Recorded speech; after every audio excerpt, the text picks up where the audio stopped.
अमित शाह और आज जावा के इस वीडियो ट्यूटोरियल में आपका स्वागत है। आज हम देखने वाले हैं एरे का part 2 that is types of array. तो आज मैं इस वीडियो में आपको बताऊंगा कि कैसे डिक्लेयर करते हैं एरे, किस तरह से क्रिएट करते हैं, किस तरह से इनिशियलाइज करते हैं और किस तरह से एरे की वैल्यू रिट्राइव करते हैं इन अ सिंगल डायमेंशनल एरे। और उसके बाद two dimensional array, multi dimensional array हम बाद के वीडियो में देखेंगे। तो आज के इस वीडियो में हम शुरू करते हैं। तो सबसे पहले क्रिएशन ऑफ एरे, कि कैसे एरे क्रिएट किया जाता है। तो अब आप मान लो कि अगर आपको कोई वेरिएबल क्रिएट करना है तो आप क्या करते हो, सिंपल लिखते हो integer a string name, means सबसे पहले आएगी डेटा टाइप और फिर वेरिएबल का नाम। तो इसी तरह अगर आपको एरे क्रिएट करना है तो सबसे पहले उसकी आएगी डेटा टाइप, कि आपको कौन से डेटा टाइप का एरे क्रिएट करना है। जैसे इंटीजर, फिर एरे का नाम, तो मैंने यहाँ पे लिख दिया इंटीजर INT और एरे नेम ए, फिर आएगा square bracket open and close. तो स्टूडेंट्स ये एरे की सिंटैक्स है, पहले डेटा टाइप, एरे नेम और स्क्वायर ब्रैकेट। अब इसमें भी बहुत सारे तरीके हैं डिक्लेयर करने की। जावा में 4 अलग अलग टाइप तरीके से हम डिक्लेयर कर सकते हैं। कौन कौन से तरीके? पहला तरीका, पहले लिखो डेटा टाइप, फिर उसके बाद में स्पेस दिए बिना स्क्वायर ब्रैकेट और फिर स्पेस देके एरे का नाम। ये हो गया फर्स्ट। दूसरा तरीका, डेटा टाइप स्पेस दो, स्क्वायर ब्रैकेट करो, स्पेस देके एरे का नाम। ओके, ये सेकेंड टाइप हो गया। थर्ड तरीके, मतलब डेटा टाइप फिर एरे का नाम दो और उसके बाद स्क्वायर ब्रैकेट करो। इसमें क्या डिफरेंस होता है मैं आपको बाद में बताता हूं। फिर लास्ट, डेटा टाइप स्पेस दो, ब्रैकेट करो और स्पेस के बिना एरे का नाम दे दो। तो ये 4 अलग अलग तरीके हैं जिसके थ्रू हम एरे डिक्लेयर कर सकते हैं। ओके, अब दूसरी मैं बताऊं कि मैंने ये 4 तरीके बताए, लेकिन इसमें क्या फर्क होता है। तो फॉर एग्जांपल इंटरव्यू में भी आपको ये क्वेश्चंस आएगा। तो फॉर एग्जांपल मैंने यहाँ पे लिखा इंटीजर, फिर उसके बाद स्क्वायर ब्रैकेट और ए कॉमा बी, और फिर सेकंड लाइन में लिखता हूँ integer a square bracket comma B. इन दोनों स्टेटमेंट में क्या डिफरेंस है?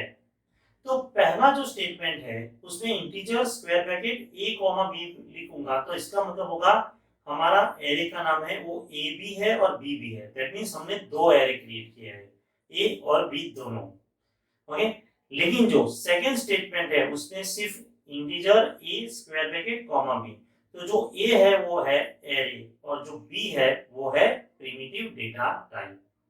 तो ये दोनों स्टेटमेंट में ये डिफरेंस होता है। अगर आप इंटरव्यू दे रहे हो, आपको ये क्वेश्चंस पूछा जाता है तो आपको ये ख्याल होना चाहिए। ओके, तो ये हो गया declaration of array. Okay, now अब क्रिएशंस, एरे किस तरह से क्रिएट करते हैं। तो पहले लिख दिया इंटीजर स्क्वायर ब्रैकेट ए। अब क्रिएट करने के लिए मैं लिखूंगा A equal to new integer square bracket और उसके अंदर उसकी साइज मैंने लिख दी 3। तो यहाँ पे मैंने 3 का एरे क्रिएट किया। ओके, यहाँ पे मैंने 2 लाइन लिखी है। सबसे पहली लाइन लिखी है integer A, integer square bracket A, और सेकंड लाइन में लिखा है A equal to new INT square bracket के अंदर उसकी साइज। मैंने लास्ट वीडियो में बताया था कि एरे जावा के अंदर जो होता है वो है ऑब्जेक्ट होता है। उसको object as a object memory allocate होती है हीप के अंदर। तो इस तरह से हम ऑब्जेक्ट क्रिएट करते हैं एरे का। और यहाँ पे मैंने कितनी साइज का किया है? 3 साइज का। तो ये मेमोरी इस तरह से 3 ब्लॉक बन जाएंगे और इसका जो इंडेक्स है वो स्टार्ट होता है 0 से। मतलब 3 का एरे है तो यहाँ पे इंडेक्स होगा 0 1 2, 3 स्पेस है यहाँ पे। अब मैं आपको बता दूं कि अगर आपको ये दोनों लाइन नहीं लिखनी है तो आप सिंगल लाइन पे भी लिख सकते हो integer square bracket a equal to new INT bracket के अंदर उसकी साइज। तो होगा क्या, इसमें डिक्लेयर भी कर दिया और क्रिएट भी कर दिया हमने एरे, दोनों चीज एक साथ परफॉर्म करवा दी। ओके, तो इस तरह से हम एरे क्रिएट कर सकते हैं। तो ये हो गया डिक्लेयर और क्रिएट। नाउ अब एरे इनिशियलाइज कैसे करते हैं। तो जैसे भी मैंने आगे बताया उसी हिसाब से हम क्रिएट करेंगे और डिक्लेयर करेंगे। डिक्लेयर करने के बाद क्रिएट करेंगे, या तो 2 लाइन का यूज करेंगे या सिंगल लाइन का यूज करेंगे। अब इनिशियलाइज में क्या होता है, जैसे ही मैं लिखता हूँ न्यू int3, तो क्या होगा, मेमोरी के अंदर जो उसको मेमोरी में स्पेस मिली है उसके अंदर इनिशियल वैल्यू 0 आ जाएगी, क्योंकि इसकी डेटा टाइप है int। अगर मैंने यहाँ पे स्ट्रिंग का एरे क्रिएट किया होगा तो डिफॉल्ट वैल्यू आ जाएगी null। ओके, आप प्रिमिटिव डेटा टाइप और किसी भी क्लास का ऑब्जेक्ट क्रिएट कर सकते हो, एरे बना सकते हो। जितनी भी प्रिमिटिव डेटा टाइप है वो, और कोई क्लास है तो क्लास का नाम लिख सकते हो और उसका हम एरे क्रिएट कर सकते हैं। तो यहाँ पे होगी 0 इंटीजर में और स्ट्रिंग है तो null। तो ये डिफॉल्ट इनिशियलाइज्ड वैल्यू है कि जैसे ही आप एरे क्रिएट करते हो तो बाय डिफॉल्ट उसमें सारे स्पेस पे 0 0 आ जाएगी। अगर आपको अपनी खुद की मेमोरी, अपनी खुद की वैल्यू अलोकेट करनी है, अगर आपको अपनी खुद की वैल्यू स्टोर करवानी है तो क्या करेंगे हम, तो हम मैं यहाँ पे लिखूंगा एरे नेम ए, फिर ब्रैकेट के अंदर 0 0 मतलब फर्स्ट इंडेक्स और इक्वल टू 10। तो क्या होगा, ये 0 मैंने यहाँ पे 0 था वहां पे उसकी जगह पे क्या हो जाएगी 10 हो जाएगी। फिर मैं लिखूंगा एरे का नाम ए और 1 और फिर इक्वल टू 20। फर्स्ट इंडेक्स पे मैंने क्या स्टोर करवाया 20, देन ए 2 इक्वल टू 30। तो यहाँ पे 10 20 और 30 आ जाएंगे, 0 निकल जाएंगे। और अगर आप कोई एक बीच का इंडेक्स नहीं लिखते हो, जैसे मैंने 0 और 2 में स्टोर कराया, 1 में नहीं होगा, तो 1 में 1 फर्स्ट लोकेशन पे क्या होगा, जहां पे इंडेक्स 1 है वहां पे बाय डिफॉल्ट वैल्यू हो जाएगी 0 हो जाएगी। मतलब 0 में 10 रहेंगे और 2 में 30, जबकि वो फर्स्ट लोकेशन पे 0 हो जाएगा, उसका जो डिफॉल्ट वैल्यू है। तो ये एक सिंपल वे है जिसके थ्रू आप एरे को इनिशियलाइज कर सकते हो। अब सेकंड में क्या होता है, किस तरह से हम इनिशियलाइज कर सकते हैं, तो हम क्या करेंगे, पहले लिखेंगे इंटीजर स्क्वायर ब्रैकेट ए, फिर दूसरी लाइन में लिखेंगे ए इक्वल टू, फिर हम ओपन क्लोज कर देंगे ब्रैकेट के अंदर लिखेंगे 10 20 और 30। तो इस तरह से मैं डायरेक्टली साइज दिए बिना ही वैल्यू डाल दूंगा। तो इससे क्या होगा कि 3 वेरिएबल वैल्यू मैंने डाली है तो इसकी एरे की साइज क्या हो गई 3। तो इस तरह से भी मैं एरे को इनिशियलाइज कर सकता हूँ इंटीजर में डाल के। डायरेक्टली भी लिख सकते हैं integer a square bracket equal to open curly bracket open किया, उसमें लिखा 10 20 30 और उस तरह से मैंने, तो इसमें तीनों चीज एक साथ होगी, एरे क्रिएट भी हुआ, डिक्लेयर भी हो गया और इनिशियलाइज भी हो गया। अब दूसरा तरीका, इससे भी और एक तरीका है कि इस तरह से हम लिखेंगे भी integer square bracket a equal to new INT और ब्रैकेट, उसके अंदर हम साइज नहीं डालेंगे, लेकिन उसके बाजू में ही कर्ली ब्रैकेट में डालेंगे 10 20 एंड 30। तो वो अपने आप उसकी साइज ले सकता है, इस तरह से वो अपनी साइज ले लेगा। तो जो हम इस तरह से एरे को इनिशियलाइज कर सकते हैं। अब लास्ट पॉइंट कि किस तरह से हम रिट्राइव करेंगे एरे को। तो रिट्राइव करने के लिए देखते हैं, तो सबसे पहले आपको क्या करना है, डिक्लेयर करना है, क्रिएट करना है और इनिशियलाइज कर देना है एरे, जिस तरह से मैंने आगे बताया उस हिसाब से। अब रिट्राइव करने के लिए हम यूज करेंगे फॉर लूप का यूज। तो यहाँ पे मैंने लिख दिया फॉर i इक्वल टू 0। क्यों 0 लिखा, क्योंकि मेरा एरे का इंडेक्स स्टार्ट होता है 0 से। Then i less than equal to 2, कब तक मेरा इंडेक्स है 2 तक है, तो मैं वहां पे लिख सकता हूँ लेस देन इक्वल टू 2।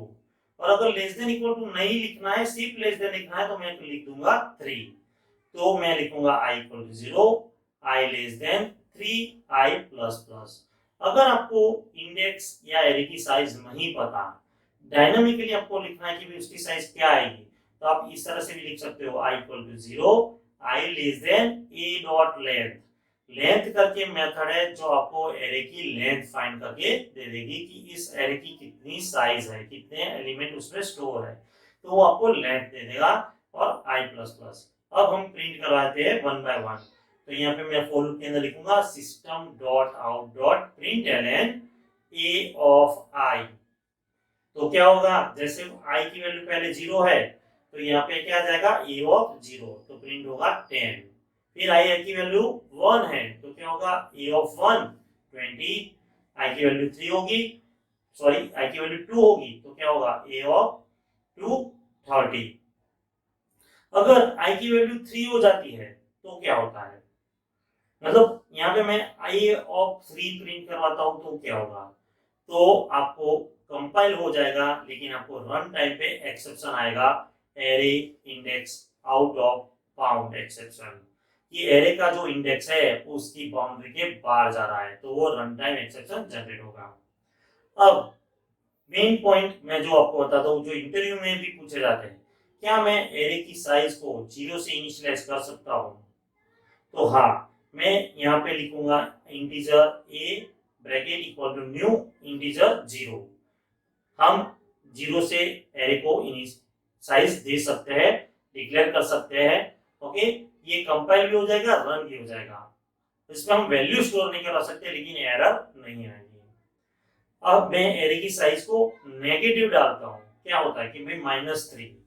तो जैसे ही मैं एरे की साइज को -3 रखूंगा तो कंपाइल टाइम पे कोई एरर नहीं आएगी, लेकिन रन टाइम पे आएगी negative array index value, negative array index size की। मतलब आप एरे की साइज को नेगेटिव नहीं रख सकते हो। इस वीडियो में से कौन कौन से क्वेश्चंस आ सकते हैं, मैंने पार्ट 1 और पार्ट 2 दोनों के बना के आपको यहाँ पे मैं क्वेश्चंस बताता हूँ कि कौन कौन से क्वेश्चंस आ सकते हैं। पहला question, what is array? Second question, why array is used?